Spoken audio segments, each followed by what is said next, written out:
My professor gave me a practice exam, but he didn't give me an answer key. Ugh. Look, when you go online, a lot of times you can find old exams from classes you're taking to give you an idea of what the next exam is going to be like. Because I'll be honest, a lot of professors, they don't change their exams too much. It's usually the same kind of topics, and those practice exams can be very helpful, even if they don't give you an answer key. And if you're wondering why they don't give you an answer key, I will tell you. The reason why I don't give out an answer key, like a list of A, B, C, D, is because when I have done that, students just memorize the answers, A, B, D, C, B. And if I ask a question that's like one of the questions that on the old exam, the practice exam, students automatically answer D, because that's what it was in the exam, and then they miss it.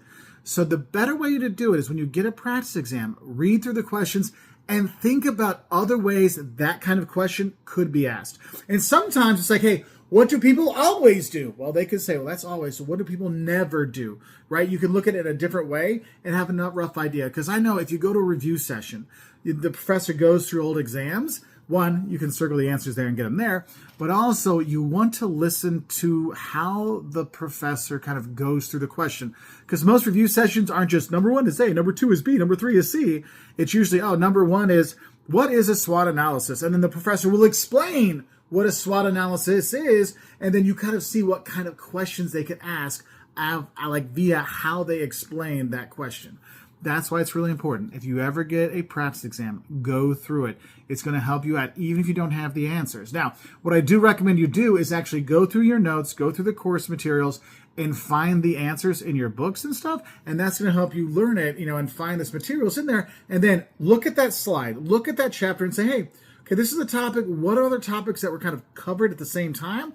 Because those also could be other types of questions they ask that relate to that question in the practice exam, okay? So don't get upset if your professor does not give you an answer key to their practice exam. Believe me, go on Course Hero. Hint, hint, hint, my students, go on Course Hero. It's there. Or, like, I do videos of my, practice exams where I talk through the questions. I give the answers there. So these kind of things can help you out. But just know, just because you don't get an answer key doesn't mean it's an exam that can't help you, because it will give you an idea of the type of questions you can look for. All right? So good luck on your exams, even if you don't have an answer key for them. Okay?